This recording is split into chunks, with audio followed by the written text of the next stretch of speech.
High ഒന്ന് അമർത്തി തുടക്കല്ലേ നാണിക്കുട്ടിയെ, ആ ശരീരം ഒന്ന് ഇളകട്ടെ.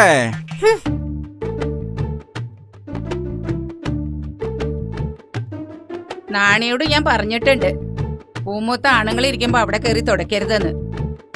അങ്ങനെ നോക്കി അവിടെ അടിയും തുടങ്ങി നടക്കില്ല.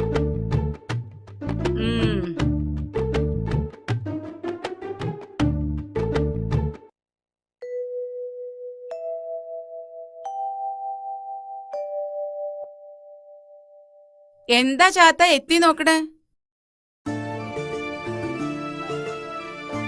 ഇങ്ങോട്ട് കേറി വരൂ.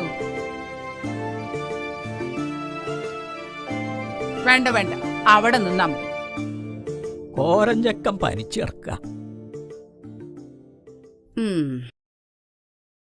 പാടത്ത് അടിയം പണിതോളാം.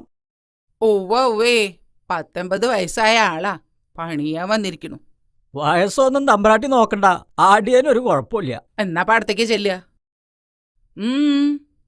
എന്താ അങ്ങനെ കടന്ന് പരുങ്ങണത്? കോരഞ്ചക്കനെ വൈദ്യരെടുത്ത് കാണിക്കണമെന്നാ എല്ലാരും പറയണത്. തീരെ വൈ. ഇതിനൊക്കെ ചുക്കും കുരുമുളകിട്ട് കഷായം വെച്ച് തിളപ്പിച്ച് കുടിക്കല്ലാതെ വൈദ്യരെ കാണിക്ക. അതൊക്കെ ചെയ്തു, എന്നിട്ടും ഭേദമില്ല. കുറച്ച് കായ് ഇട്ടിരുന്നെങ്കിൽ. ഇവിടെ അങ്ങനെ പണം പെട്ടിയിലാക്കി അടച്ചു വെച്ചിരിക്കുന്ന പൊതുവേ ധാരണ. ചലക്കേണ്ട നടക്കട പണിക്ക്. മാറി നിക്ക അങ്ങട്. പ്രസിഡന്റേ വരിക. പ്രസിഡന്റ് വരിക, ഇരിക്കുക.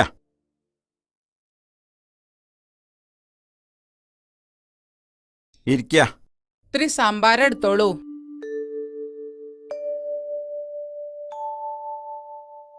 ശ്രീകോവിലിന്റെ പുനരുദ്ധാരണം നടക്കുകയാണല്ലോ, അതിന്റെ ഒരു ഓട്ടത്തിലാണ് ഞാൻ. ഇവിടുന്നൊരു സംഭാവന കിട്ടുമെന്ന് പറഞ്ഞിരുന്നു. അതിനെന്താ, ഇല്ലെന്ന് എത്ര വേണ്ട അതങ്ങോട്ട് പറഞ്ഞാ മതി. 1000 ഉറുപ്പിക എടുത്ത് കൊടുക്കുക. അത് മതിയാവോ പ്രസിഡന്റ്? ഭഗവാന്റെ കാര്യത്തിൽ പണം എത്രയായാലും അത് വാരിക്കോരി തരുമെന്ന് എനിക്കറിയാലോ. ഉപ്പ് കൂടിയൊന്നാവോ?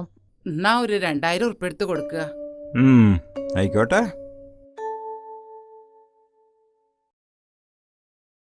ദാനം സന്തോഷമായി തന്നെ സ്വീകരിക്കണമെന്നാണല്ലോ പ്രമാണം.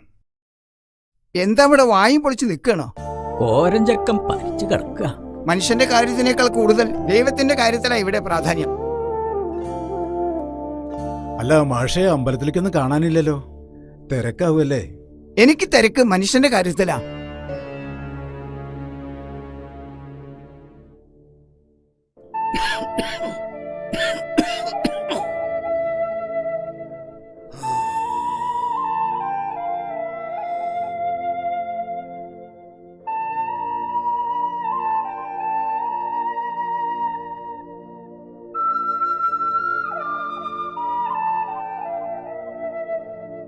ദേവരെ, തീ പോലെ പൊള്ള പനിയാണല്ലോ, എന്നിട്ടാ പണിക്ക് പോണത്?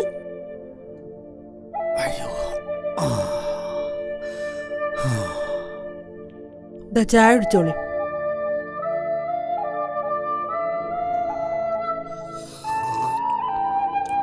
സാരല്ല, പണിക്ക് പോയില്ലെങ്കിൽ പാടത്തെ പണി അവിടെ കിടക്കും. പണി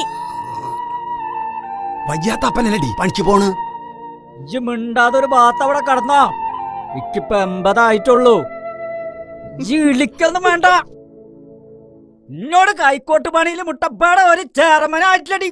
ആ ഇതാ പെരട പിന്നിൽ കൊണ്ടച്ചാ. ആ ഇനി പയങ്കഞ്ഞി ഉണ്ടെങ്കിൽ എടുത്തേക്കടി. മൂത്താരെ പറമ്പെന്ന് ചീനമുളക് കുറച്ച് കിട്ടിയിട്ടുണ്ട്. എന്നാ പിന്നെ ഞാൻ കൂടെ പണിക്ക് വന്നാലോ? ഡാക്ടറെ കാണാൻ കായുണ്ടാവൂലോ. വേണ്ട നീലി, അങ്ങോട്ട് പണിക്ക് പോണ്ട. തമ്പുരാന്റെ കണ്ണ് ചീത്ത കണ്ണാ. ഞാൻ അവിടെ പലതും കാണുന്നുണ്ട്. ആ മഞ്ചളുട്ടിയുടെ അനിയനല്ലേ ഇത്? എന്താപ്പോ മൂത്താരുട്ടി ഈ വഴിക്കൊക്കെ ആവോ?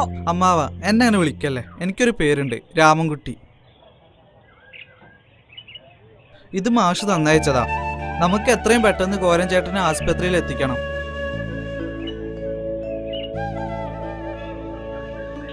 കുട്ടിയെ, ഇക്ക് പണിക്ക് പോവാൻ നേരായി. അമ്മാവ, ഇത്രയും കാലം നിങ്ങൾ തമ്പ്രാക്കന്മാർക്ക് വേണ്ടി അധ്വാനിച്ചു. ഇനി കുറച്ച് വിശ്രമിക്കാം. കർഷക പെൻഷൻ പാസ്സായി വരൂത്രേ. എല്ലാം മാഷ് പറഞ്ഞയച്ചതാ. അപ്പ മാഷ് പറഞ്ഞാ പിന്നെ അതിനൊരു എതിർവാക്കില്ല.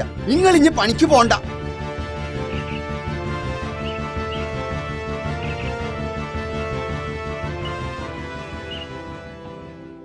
സഖാക്കളെ, ഞാൻ ദിവാകരൻ.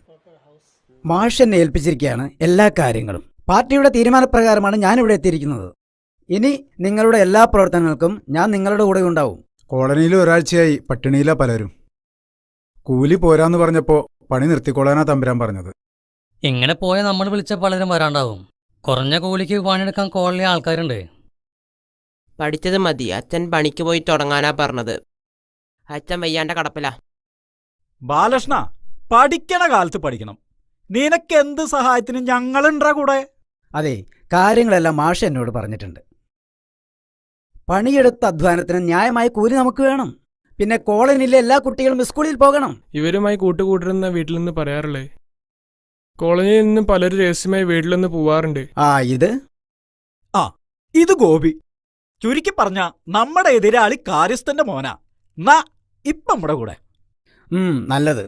നല്ലതിനെ തിരിച്ചറിയാനുള്ള വിവേകബുദ്ധിയുള്ള നിന്നെപ്പോലുള്ള കുട്ടികളാണ് ഇനി നമുക്ക് വേണ്ടത്. അടുത്ത ദിവസം ഞാൻ കോളനിയിൽ വരുന്നുണ്ട്. അന്ന് എല്ലാവരെയും കാണാം. കുട്ടിക്ക് പേടിയാണെങ്കിൽ നീലി പറഞ്ഞോളാം. അതൊന്നും വേണ്ട, മാഷ് സമ്മതിക്കില്ല.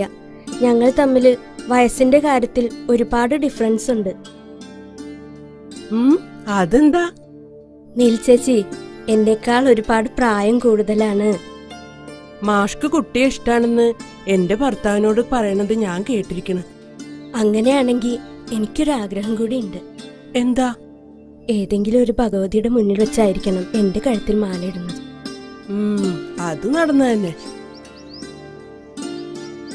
ഞങ്ങളുടെ പാർട്ടിയും കൊടിയായിട്ട് നടക്കണ ആളാ ദൈവത്തിന്റെ മുന്നിലേക്ക് വരുന്നത്. അമ്പലം എന്താ ദൈവം എന്താന്ന് അറിയാത്ത ആളോടാ.